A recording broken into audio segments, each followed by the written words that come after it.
so I'll try to be brief for the final presentation. So I'm presenting the case study of Krvavica, which I think most of you have already heard of or know too much about it already, or have even participated in cleaning actions in the object itself. But I will try to narrate the story around the object, which was focal also to several programs of LINA series, to showcase the network and the alliances that were created during the process of trying to reestablish the community around the object itself. So, Krvavica is a small village in Adriatic, near Makarska, south of Croatia, which became famous for the former military health resort. Initially, it was built as a children's hospital for the military pensioners, and the context in which it was built was when the intensified touristification was basically economically planned within the socialist Yugoslavia. It was kind of a side infrastructure built along with the big road infrastructure that was being pulled along the Adriatic coast and the Riviera. And the local organization was formed, Zina Divic, Diana Jelić-Kornić, and Marija Ivanović,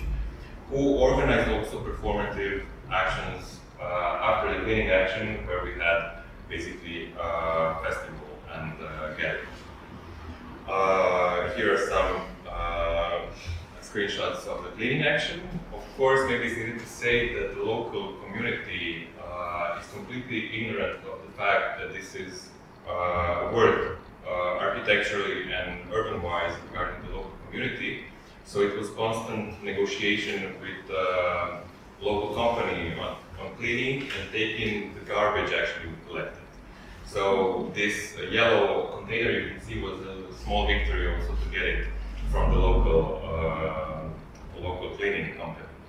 Also, another network, line of network that was created on the case of Krvavica was through a colleague, Nataša Bodrežić, who, through her initiative, Luska Association, Slobodne Veze, also in 21 organized a residency of the Belgrade-based collective Doppelganger, and afterwards an exhibition that was held in Split, who also used the case of Krvavica and the architect Rikard Marasović to narrate the story and to project and open the discussion on how we can use this infrastructure. The project was called Distrust Storyteller, Ne vjeruj pripovjedaču, case of Krvavica. So this was also starting to document the small initiatives that were happening in order to further trace the potential collective use and collective actions around this complex. Further on, LINA came in, another European project,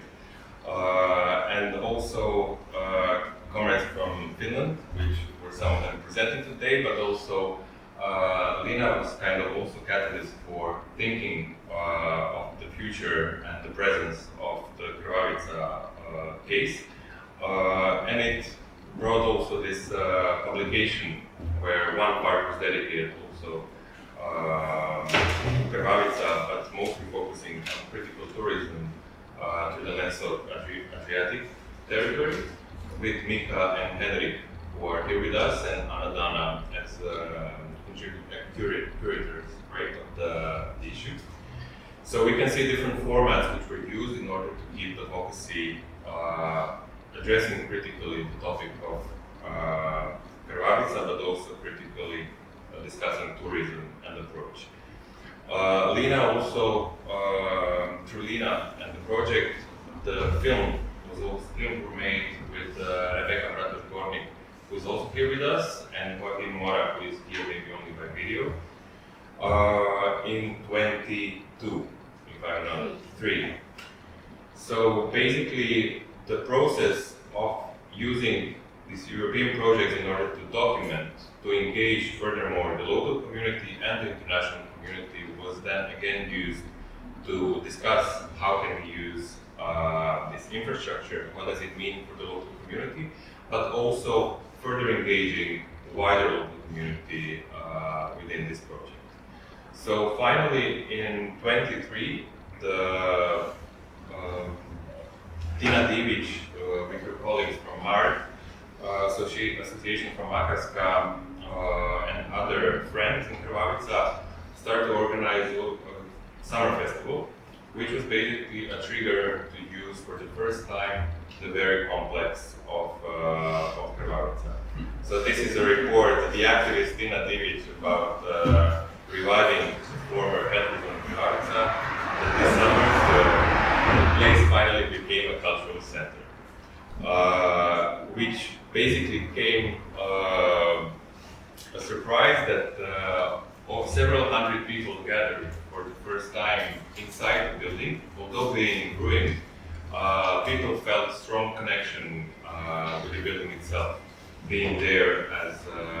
children, spending time because the building, the complex was basically, although under military management, open to the public and to the local community. So this 2-3 year process basically managed to gather wider Riviera community around Makarska, hosting several events and triggering discussion how this building can be used for the public use. So the summer festival was based on voluntary actions with musicians, hosting events in the lobby. Although the ceiling is falling apart, people had no problem staying there, and also the atrium was hosting theater shows. And in the last LINA series that was also happening in Krvavica with visualization workshops hosted also by Tina Divić, we gathered some new insights into how this complex was used. So we had this collective idea of reusing the space and activating the space, but we missed also this knowledge on how this building was actually already appropriated. So with Tina's workshop, we realized that the building is in several parts, the complex is squatted, let's say, in several parts, where, for instance, on the housing tower is still being used by the former families of the police and their relatives in semi-legal domain, which basically shows that this complex is still being used in different ways. The ground floor is being used during summer for a pancake factory catering to the tourists. So basically there are spots of the complex that are already spotted, and the question is how do we engage also with the community that is using this complex, countering also the narratives which are brought with this cultural narrative and the ones who are living there and having local economy around it. Then back again, here in Pula, colleague Tamara Bjažić was presenting an archival research on the very architect, Rikard Marasović, where this process of creating networks and research from activists and very down-to-earth cleaning actions, and then going back to the archives with Tamara's research on the architect, was trying to showcase also how this building was made without nobody knowing about it, without any publication about it for decades. And of course it was due to the military management. So this was a bit about the network that was created around this, trying to activate but also to create a community around this public infrastructure. And I would use this Tamara's research on Rikard Marasović hidden files to see how it connects basically the narrative of the military domain with the contemporary shift to the neoliberal agenda we are basically trying to activate this building in. So the layer of military management can be traced on a vague, but I think symbolical value as well, to see how the buildings of modernist and military heritage are being used today. Because now discussing how are we countering this architecture with the community and what are our tools and means, we also need to realize what are the processes today that are directing the management of this kind of infrastructure. So this is a model of Generalstab in Belgrade, which was headquarters of the military, of the Yugoslav military in Belgrade, which was bombed during NATO bombing of Belgrade in the 90s, and was still and is still basically kept there as a memory of the bombing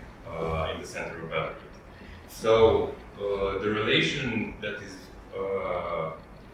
created today and how the capital is actually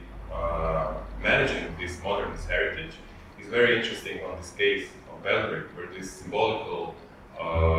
center of former Yugoslav army and then the events of the 90s can be showcased through the management also of Generalstab today. So for decades, this building, also from the famous Serbian architect Nikola Dobrović, was kept as a monument to the bombing and to the events of the 90s, until very recently when American capital came to propose the refurbishment, not refurbishment, but the demolition and development of the area. So this is an announcement from this year, from April, where son-in-law from Donald Trump has a project to build luxury apartments on the cult modernist heritage destroyed by NATO. This is what the title says. So just a week ago, so I forgot to mention, but this ruin of Generalstab was listed as a cultural heritage as well in Belgrade. Until recently, when under pressure of the American capital, a week ago, this cultural heritage protection was lifted in order to allow the new development of the area with luxury housing and business complex in the center of Belgrade, as you can see in the image. So this is also an excitement post from Jared Kushner, Trump's son-in-law, on the new developments in former Yugoslavian territory. And why I'm showing this, because this is an example of how the modernist heritage is often being managed and taught in today in the former also in the domain of former Yugoslavia, and because it can be compared also to the case of Krvavica. So this summer we had a visit from Prime Minister of Croatia to the local sheriff, we call him, of Krvavica municipality. Sheriff because he's been holding this position for 30 years, and announcing that the meeting was shown in the media also with resolving the issue of the former health resort, that finally they will develop this area to gain another 1,500 beds for tourist rentals, which are really missing in this area, according to that. So this is the reality a bit that is present today. So how do we act in this reality with our tools of architecture and urban planning? I don't have the answer, this is the open question, but I would like to show some examples happening recently with some colleagues from Društvo and Prostor, Society and Space, a collective that is using urban planning tools to counter this kind of narratives. So this is an example of a workshop of School of Participatory Urbanism that was held this year in Rijeka in an organization from Društvo and Prostor and Urbani Separe that we saw just a few moments ago in Rijeka on the case of the former children's hospital in Rijeka. So this is a case where the children's hospital was being moved away to the centralized hospital in another location in Rijeka, and the prime location by the sea is in the spatial plan destined to be tourist area. So this pool of participatory urbanism was devised by Društveni prostor and Urbani Separate to counter the narrative using the tools of spatial planning and participatory spatial planning in particular. Here there was a collective discussion followed by the walks and mapping of the space with the local community, and proposal for using the space and changing also the spatial plan of Rijeka. So the question on how we can, what are the tools and what are the mechanisms of creating architecture of care and community architecture,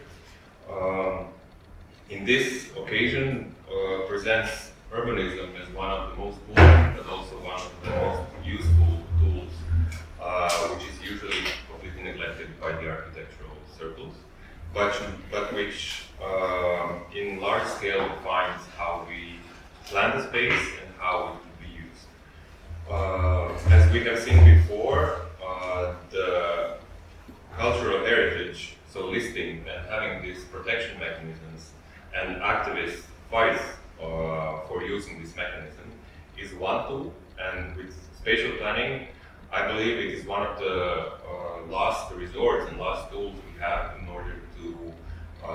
have a common discussion which can influence the whole development of the public spaces, but also private spaces. So in the neoliberal context, I believe this is perhaps one of the tools that are still remaining and that we can engage more on pushing for common interest and public interest in planning architectures and spaces.